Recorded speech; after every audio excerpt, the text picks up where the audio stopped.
तो आज का टॉपिक है हमारा नॉर्दर्न प्लेन, जिसे उत्तरी मैदान कहते हैं।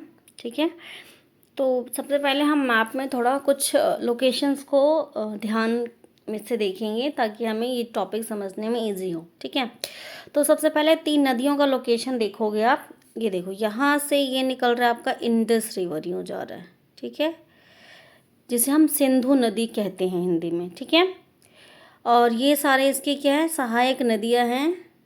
ठीक है, नहीं डिस्ट्रीब्यूटरीज हैं।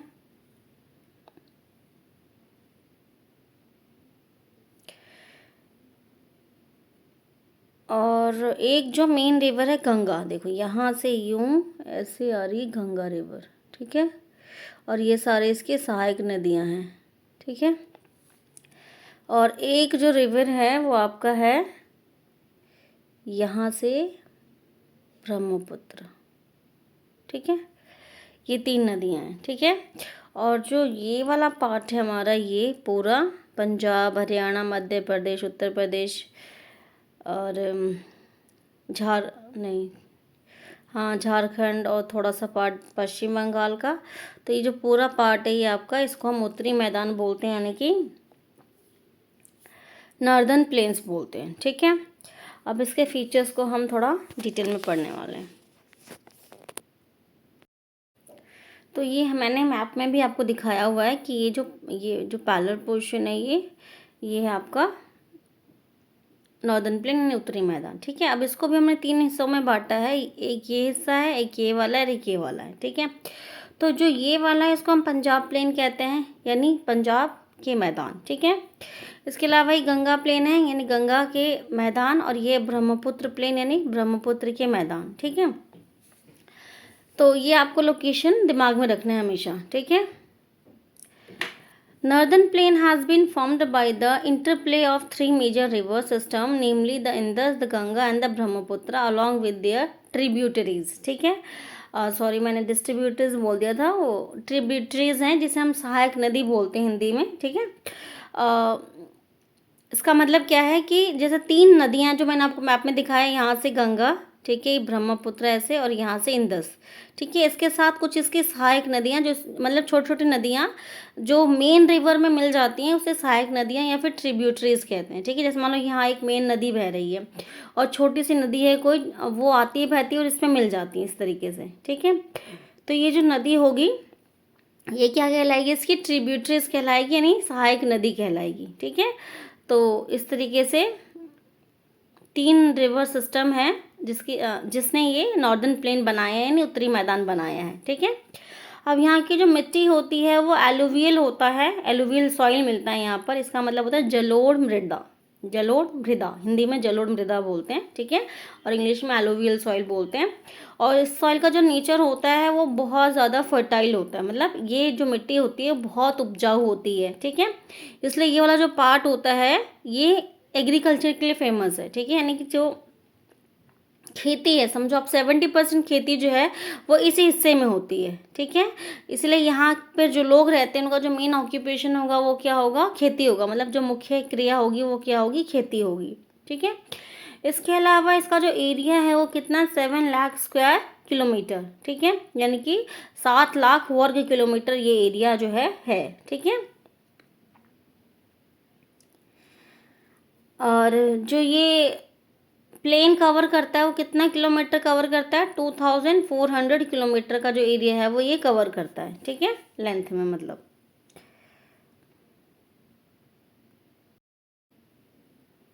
इसके अलावा अगर हम विड्थ की बात करें, मतलब यहाँ इतना मतलब ये जो लंबाई है इसकी 2400 किलोमीटर, और जो चौड़ाई है वो 240 से 320 किलोमीटर है। ठीक है, तो ये इसका फीचर हो गया। इसके अलावा ये जो एरिया होता है वो डेंसली पॉपुलेटेड है, मतलब बहुत ज़्यादा आबादी यहाँ रहती है। ठीक है, क्योंकि एक तो प्लेन है, प्लेन मतलब, ठीक है, अब माउंटेन पर रहना थोड़ा मुश्किल हो जाता है, लेकिन जो प्लेन एरिया होता है वहाँ पर रहना इजी होता है। और यहाँ पर जो लोग हैं वो क्या करते हैं, मुख्य क्रिया मतलब खेती करते हैं। ठीक है, यानी यहाँ पर लोगों को रहने के लिए जगह भी मिल रहा है और काम भी मिल रहा है करने के लिए, इसलिए ये जो एरिया है वो क्या है, हाईली पॉपुलेटेड है, मतलब डेंसली पॉपुलेटेड है, जिसे हम हिंदी में बोलेंगे जनसंख्या सघन, मतलब बहुत ज़्यादा यहाँ पर जनसंख्या जो है वो रहती है। ठीक है,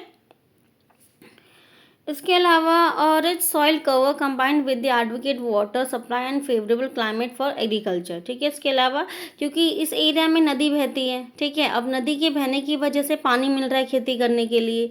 और मतलब सेकंड पॉइंट क्या है मेन, कि यहाँ का जो क्लाइमेट है, जो मतलब जो क्लाइमेट मतलब वेदर है, या फिर क्लाइमेट को जलवायु, ठीक है, क्लाइमेट है यानी जलवायु जो है वो उचित है कृषि के लिए।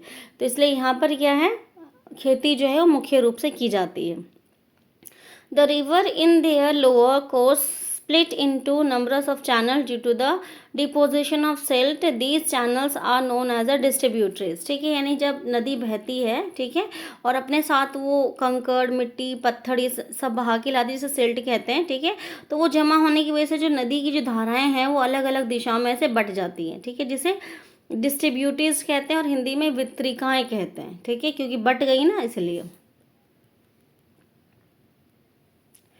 आप देखो कुछ वर्ड्स हैं जो बुक में आपके इम्पॉर्टेंट है, मतलब चैप्टर जब आप पढ़ोगे तो कुछ वर्ड्स आपको मिलेंगे, तो उसका मीनिंग भी यहाँ बताया हुआ है।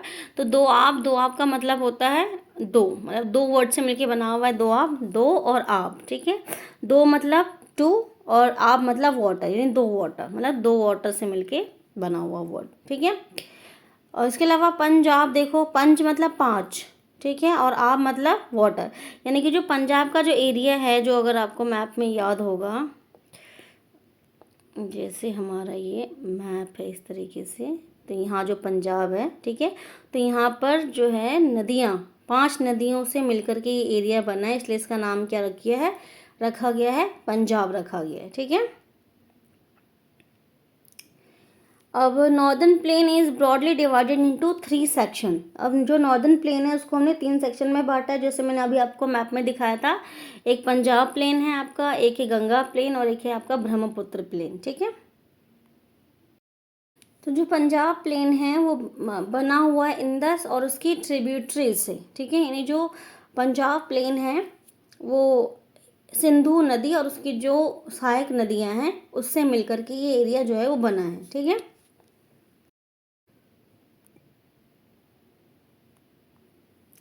अब इस पार्ट का जो मेजर एरिया है वो कहाँ पर लाई करता है, पाकिस्तान में, ठीक है। जैसे आप मैप हमेशा आप इंडिया का ध्यान में रखो,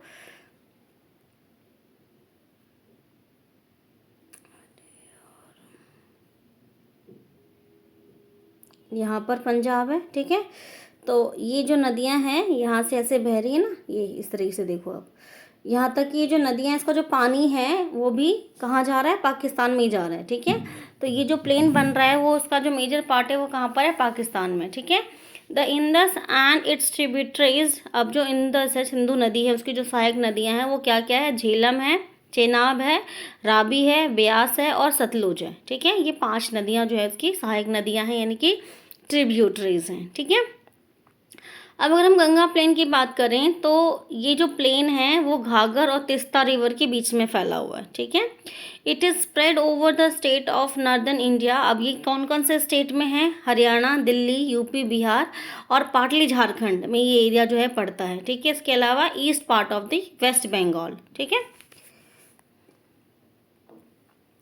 अब अगर हम ब्रह्मपुत्र प्लेन की बात करें तो पर्टिकुलरली ये कहाँ पर मिलता है आपको, आसाम में, ठीक है। ये ऐसे है ना, यहाँ पे आसाम में, ठीक है। तो ये एरिया जो है वो किसने बनाया है, ब्रह्मपुत्र और उसके ट्रिब्यूटरीज ने बनाया है, तो इसलिए इसको क्या बोलते हैं, ब्रह्मपुत्र प्लेन बोलते हैं। अब जो नॉर्दर्न प्लेन है यानी उत्तरी मैदान है उसमें बहुत सारे वेरिएशंस हैं, मतलब अलग अलग कैरेक्टरिस्टिक्स हम देख सकते हैं, ठीक है। तो वो 4 कैरेक्टरिस्टिक्स जो हमें पढ़ने हैं, मतलब जो विशेषताएं हैं उसकी जो वेरिएशंस हैं उसके हिसाब से हमने इसको 4 रीजन में बांटा है। तो पहला है भाबर आपका, तेरई, खादर और भांगर, ठीक है, 4 पार्ट है ये। तो पहला हम पढ़ते हैं Bhabar. The river, after descending from the mountain, deposit pebble in a narrow belt of about 8 to 16 kilometer in width lying parallel to the slope of Shivalik it is known as the Bhabar. ठीक है, यानी जब पहाड़ों पे से जब नदियाँ नीचे की तरफ उतरती हैं तो अपने साथ कंकड़ बहाकर लाती हैं, मिट्टी बहाकर लाती हैं। ठीक है, जो किसके पैरेलल में होता है, शिवालिक के पैरेलल में होता है। ठीक है, और ये जो एरिया बनता है वो लगभग कैसा बनता है, 8 to 16 किलोमीटर चौड़ा बनता है। ठीक है, तो इसलिए इस एरिया को क्या बोला गया है, भांबर बोला गया है। ठीक है, अब अगर हम बात करें तेराई की, तो the south of the Bhabar belt the stream and the river remerge and create a wet swampy and marshy region known as Terai. ठीक है, अब मतलब क्या है कि जो नदियाँ बहकर आती हैं तो अपने साथ ऑब्वियस बात है वो सिल्ट लेकर आती हैं, कंकड़ पत्थर लेके आती हैं। ठीक है, अब जो एरिया ऐसा बन जाता है जो दलदल हो, ठीक है, मतलब पानी गीला भी होता है और मिट्टी भी होती है और वो दलदल एरिया होता है। ठीक है, तो उस तरह का जो रीजन होता है वो तेराई होता है। ठीक है, अब इस एरिया की क्या फीचर हैं, कैरेक्टरिस्टिक हैं, तो ये थिकली फॉरेस्टेड रीजन है, फुल ऑफ वाइल्ड लाइफ होता है। ठीक है, यानी बहुत सारे फॉरेस्ट होते हैं, जंगल होते हैं, पेड़ पौधे होते हैं वहाँ पर, और वाइल्ड लाइफ भी रहते हैं। ठीक है, लेकिन इस एरिया को क्लियर किया गया है, क्लीन किया गया है। कब किया गया है, तो तेराई एरिया को क्लीन किया गया है to create agriculture land and to settle migrants from the Pakistan after partition. ठीक है, यानी जब हिंदुस्तान और पाकिस्तान का बंटवारा हुआ था तो उस टाइम पर उस एरिया में जो फॉरेस्ट थे उसको साफ़ किया गया, क्लीन किया गया और उसको लोगों के रहने लायक बनाया गया और एग्रीकल्चर के लिए जो है वो ज़मीन साफ़ की गई। ठीक है, मतलब पेड़ पौधे काट दिए गए ताकि उस पर खेती हो सके। ठीक है, अब है भांगर। The largest part of the northern plain is formed of older alluvium. It lies above the flood plain of the river and present to the terrace-like feature. This part is known as the Bhangar. The soil in the region contain calcareous deposit locally known as कंकड़। ठीक है, अब देखो बच्चों, भांगर और खादर ना हमें मतलब थोड़ा कंफ्यूज करते हैं। कैसे करते हैं, देखो अगर हम नॉर्मल थोड़ा सिंपल लैंग्वेज में समझें, जैसे नदियाँ हैं। ठीक है, नदी है, ऑब्वियसली बात है बह के आती है और आप जब नदी में पानी बढ़ जाता है तो क्या आता है, आसपास के इलाके में बाढ़ आ जाती है। ठीक है, फ्लड आ जाता है। ठीक है, अब जब पानी धीरे धीरे बाढ़ आने के बाद जैसे उसका जो फ्लो है कम होता है तो पानी वापस पीछे की तरफ बढ़ने लगता है। ठीक है, और जिस एरिया में पानी भर गया है वो एरिया धीरे धीरे जो है वो वापस पहले की तरह हो जाता है, यानी पानी वापस चला जाता है। ठीक है, अब इस तरीके से जब पानी आएगा अपने साथ तो वो सिल्ट, मिट्टी, कंकड़ ये सब चीज़ें लेकर आएगा, मिट्टी के छोटे छोटे कण भी लेकर आएगा। ठीक है, तो जब पानी बढ़ता है तो वो चीज़ें आगे की तरफ बढ़ जाती हैं, लेकिन जब पानी पीछे की तरफ जाता है तो क्योंकि स्पीड कम होने की वजह से जो भी कंकड़, पत्थर, सिल्ट, मिट्टी जो भी आ रहा है वो वहीं पर नीचे बैठ जाता है, सेटल हो जाता है। ठीक है, यानी कि मिट्टी जो पहले से थी उसके ऊपर एक नई लेयर आ गई है। ठीक है, तो इस तरीके से जो बनता है प्लेन उसे बोलते हैं हम खादर। ठीक है, अब ये क्या है, लगभग जब भी देखो बाढ़ आएगा तो वहाँ की जो सॉइल है वो रिन्यू हो जाएगी वापस, मतलब नया बन जाएगा। और उस तरह का जो एरिया होता है वो एग्रीकल्चर के लिए, खेती के लिए बहुत ही बेस्ट माना जाता है। ठीक है, क्योंकि माना जाता है कि जब बाढ़ आती है तो अपने साथ वो फ्रेश मिट्टी लेकर आती है जो नीचे बैठ जाता है, जिससे कि खेती है वो अच्छी होती है। ठीक है, तो ये हो गया खादर। इसको हम न्यू प्लेन भी बोल सकते हैं, जो हर साल रिन्यू होता रहता है, नया बनता रहता है। ठीक है, अब अगर हम भांगर की बात करें तो भांगर में क्या है, जैसे मान लो नदी है। ठीक है, बाढ़ आई। ठीक है, इस बार बाढ़ आ गई, लेकिन 2 साल 3 साल 4 साल कोई बाढ़ ही नहीं आया। ठीक है, अब ये जो बाढ़ तो आया था ना यहाँ पर, ठीक है, ऑब्वियसली बात है जो मिट्टी बैठी हुई है वो अपने साथ बाढ़ का पानी लेकर आया था। ठीक है, लेकिन कुछ भी रीज़न की वजह से 2 साल या 3 साल हो गए इसमें यहाँ पे बाढ़ नहीं आया है। ठीक है, तो यहाँ पर जो मिट्टी मिलेगी वो होगी भांगर। ठीक है, इसे हम बोलते हैं ओल्ड एलुवियल सॉइल भी, मतलब ओल्डर एलुविलियम इसलिए बोलते हैं क्योंकि ये पुराना हो गया है। ठीक है, बाढ़ नहीं आने की वजह से ये रिन्यू नहीं हो पाया है। ठीक है, तो इसलिए इस तरह की मिट्टी में कंकड़ क्या होते हैं, ज़्यादा होते हैं।